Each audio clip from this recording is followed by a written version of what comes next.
안녕하세요. 9월 첫 주 설교는 계시록 12장 15절로 16절 말씀 보시겠습니다.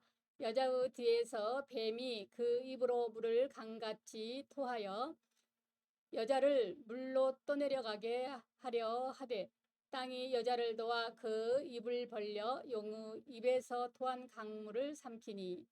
오늘은 교회에 대한 사탄의 신성 모독이라는 제목으로 말씀을 드리고자 합니다. 사탄은 우리 믿음을 대적하는 간악한 자입니다. 헬라어로 마귀 사탄을 다이볼로스라고 하는데 그 용어 중에는 회방자, 파괴자라는 의미도 포함되어 있습니다. 사탄은 그 이름 그대로 온갖 심술을 부려 교회를 망치려고 온갖 해방을 하고 있습니다. 이걸 알려주는 중요한 문구가 바로 여자의 뒤에서라는 구절입니다.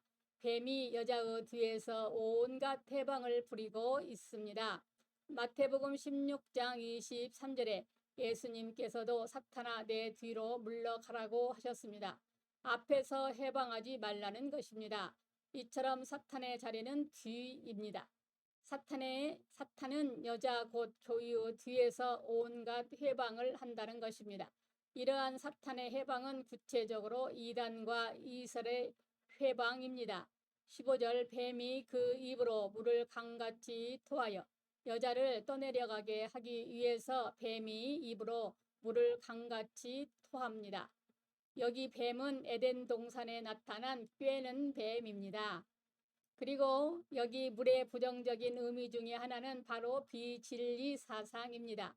물의 긍정적인 의미는 진리이지만 부정적으로는 비진리입니다. 그래서 이단에 물들어서는 안 됩니다. 이단이란 정통의 가르침에 어긋나는 교리나 교파를 적대하여 이르는 말이 이단입니다. 디모데전서 3장 16절을 보면 교회를 진리의 기둥과 터라고 했습니다. 바꾸어 말하면 진리를 떠난 것은 교회도 교인도 아닙니다. 이처럼 사탄은 교회를 변질시키려고 합니다. 이단만이 아니라 이교이들도 교회의 도전적인 존재입니다. 이와 같이 기독교를 말살시키지 않으면 적화시킬 수 없기 때문입니다.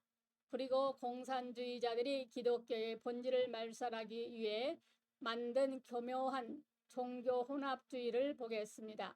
겉표면은 그럴싸하게 정통신앙을 내걸어 놓지만 그 뒤에는 온갖 이단과 이교도의 잡탕주의와 공산주의가 도사리고 있습니다. 본질을 포기하며 하는 연합은 타락일 뿐입니다. 누가복음 6장 26절에 모든 사람이 너희를 칭찬하면 화가 있도다.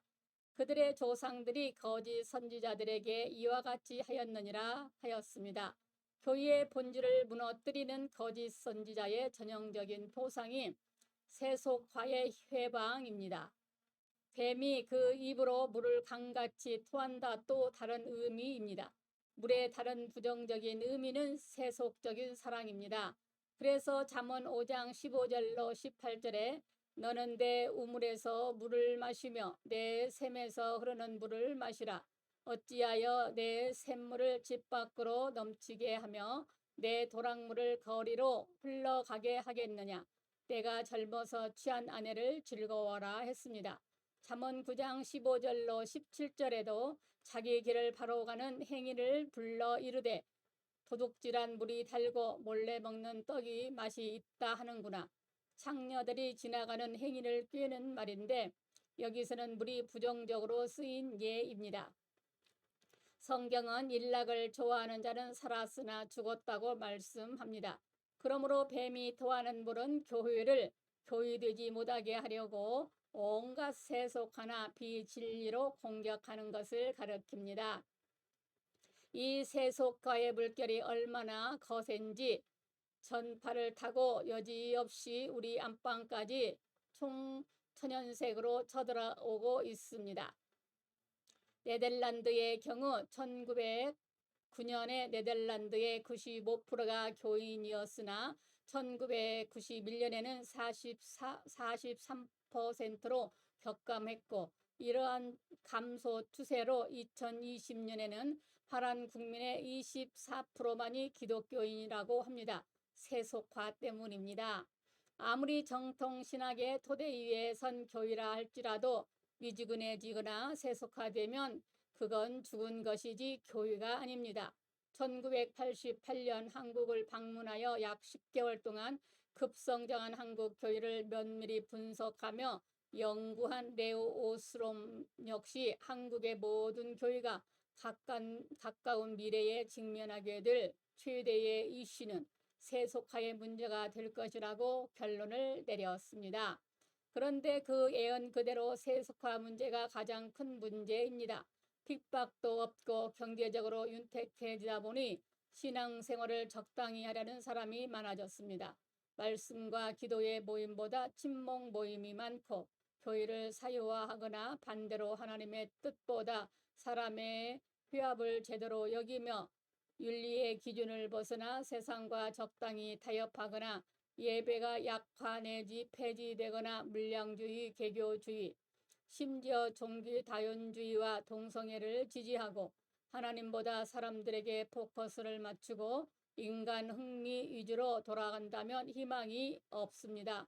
그래서 마케팅 전략 등 온갖 기교를 다 부리던 미국의 로버트 슐러의 그 찬란한 수종교회는 지금 세상에서 사라지고 없습니다. 그는 그가 세운 교회가 타 종교에 팔려가는 몰락을 보며 2015년에 사망했습니다. 우리 성도는 세상에 살지만 세상에 속한 자가 아닙니다. 사탄이 토해내는 이 세속화의 강물을 떠내려 간다면 교회는 희망이 없습니다. 그리고 교만의 회방입니다. 다시 15절 여자의 뒤에서 뱀이 그 입으로 물을 강같이 토하여 여자를 물에 떠내려 가게 하려 하되 여기서 생각해 볼 수 있는 뱀의 또 하나의 괴계는 교만입니다. 교회가 부흥하고 세상에 기독교 문화가 꽃피우면 찬란한 영광 속에 있을 때 가장 두려운 것이 교만입니다. 우리 개인들이 조심해야 할 것도 바로 자기 공로와 영광에 토취드는 것입니다. 우리에게 힘을 빼는 말도 주의해야 하지만 지나치게 찬양하는 말도 주의해야 합니다. 다 귀신들의 행동입니다. 복음을 전하면서도 교만하여 기존 교회를 치고 헐면서 자기만의 자별성을 강조하고 나가는 이상한 사람들도 있습니다. 그렇게 하여 사람들의 관심을 끌지는 몰라도 하나님께서 기뻐하시는 모습은 아닙니다. 아직 교리적으로 신앙적으로 장성해 나가는 과정에는 비교적 미숙한 한국교회에 어떻게 도움을 주고 공헌할 것인지 사랑과 지혜로서 접근해도 부족할 텐데 교만은 결코 교회를 사랑하는 모습이 아닙니다.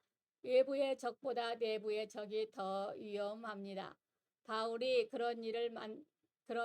이런 일을 만났습니다. 사도행전 16장 16절로 18절에 우리가 기도하는 곳에 가다가 점치는 귀신 들린 여종 하나를 만나니 점으로 그 주인들에게 큰 이익을 주는 자라. 그가 바울과 우리를 따라와 소리질러 이르되 이 사람들은 지극히 높은 하나님의 종으로서 구원의 길을 너희에게 전하는 자라 하며 이 같은 여러 날을 하는지라. 바울이 심히 괴로워하여 돌이켜 그 귀신에게 이르되 예수 그리스도의 이름으로 내가 네게 명하노니 그에게서 나오라 하니 귀신이 즉시 나오니라. 점치는 여종의 말을 들어보면 요즘 사람들의 직설적으로 주의 종님이라고 하는 것보다 훨씬 낫습니다. 지극히 높은 하나님의 종으로서 구원의 길을 너희에게 전하는 자라. 어쩌면 세례 요한과 같이 선구자적인 좋은 모습처럼 보입니다. 가만히 있어도 바울의 사역은 탄탄대로 놓일 듯한 느낌입니다. 그러나 이같이 여러 날을 할 때 바울의 심령은 심히 괴로워 결국 그 귀신을 예수 그리스도의 이름으로 물리쳤습니다. 왜냐하면 그것은 사탄의 영일 뿐 아니라 이걸 통해 간접적으로라도 바울을 지극히 높이고 있었기 때문입니다. 만약 바울이 그것을 당연하다고 생각하며 방치했다면 하나님께서는 바울과 함께 하시지 않았을 뿐 아니라 그가 이룬 업적 역시 다 떠내려가고 말았을 것입니다. 그러므로 쓰임받을 사람일수록 조심해야 합니다. 큰 공헌을 했거나 은사로 충만할 때 무슨 특별한 사람이라도 되는 것처럼 착각하면 안 됩니다. 이건 하나님께서 하신 것이야 하면 아무리 진리에 서서 겸손하려고 해도 이미 육신의 마음이 흥분이 되어 안정되지 않는다면 벌써 도취 상태에 있는 것입니다. 진리뿐 아니라 온전히 엎드려 감정까지 온전히 다스려야 합니다. 엘리야를 보더라도 큰 역사 후에 큰 허탈감이 몰려옵니다. 승리 후에 어찌된 일인지 하나님께서 함께 하시지 않는 것입니다. 그래서 모세에게 나타났던 호렙산까지 다가갔습니다. 그러나 하나님은 바위를 부수는 강한 바람 가운데 계시지 않았고 지축이 흔들리는 지진 가운데도 그리고 격렬한 불 가운데도 계시지 않았고 고요함 가운데 세미한 음성으로 나타나셨습니다. 승리 후 들뜬 마음 다 사라지고 이 고요한 안정감이 우리를 주장할 수 있기를 바랍니다. 그리고 아무리 내가 낮고 양육한 교인일지라도 내가 영광을 받으면 안 됩니다. 감사한 것은 하나님께 도우신 것이라는 것입니다. 땅이 여자를 도와 그 입을 벌려 용의 입에서 토한 강물을 삼키니 이 말씀은 민수기 16장의 고라의 반역 사건이 그 배경입니다. 고라와 작당한 르우벤 자손들이 모세를 대적할 때 하나님께서 진노하사 땅을 열어 그들을 삼켰던 두려운 사건입니다. 그런데 여기 땅이 뱀이 토한 강물을 삼킵니다. 여기 땅은 흙이요 육신이요 고난이요 수고요 악이요 짐승이요 하나님의 채찍입니다. 이처럼 사단의 시험을 이기신 하나님께서 예비하신 신앙의 안전장치가 있다는 말입니다. 그래서 고린도후서 12장 7절에 여러 계시를 받은 것이 지극히 크므로 너무 자고하지 않게 하시려고 내 육체에 가시고 사단의 사자를 주셨으니 하셨습니다. 그렇지 않으면 지옥 갈 것 같으니까 하나님께서 안전장치를 내신 것입니다. 지금 이슬람권 분쟁 등을 보면 헛된 짓 하지 못하도록 그들이 벌어들인 $5 전쟁으로 허비하고 또 매일 비인간적인 폭력과 미개함 등을 보면서 전 세계인들로 하여금 이슬람 교리가 얼마나 잘못된 것인지 인식시키고 계시기 때문입니다. 땅이 입을 벌려 이슬람의 진격을 막고 있습니다. 그리스도의 교인은 하나님의 책임지시기에 어떻게든 다시 일으켜 주실 것입니다. 사랑하는 여러분, 에덴 동산에서부터 시작된 사단의 회방은 지금 이 순간에도 온갖 비진리와 세속화와 세상 헛된 영광 등을 통하여 우리에게 강물처럼 해일처럼 거세게 불어닥치고 있습니다.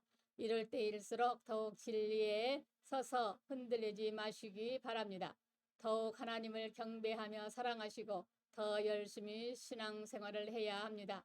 그래서 우리 모두 바른 신앙에 서서 교회와 개인을 향한 이 모든 사탄의 해방을 정확히 분별하여 온전히 물리치고 승리할 수 있기를 바랍니다.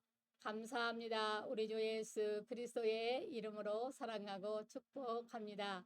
아멘.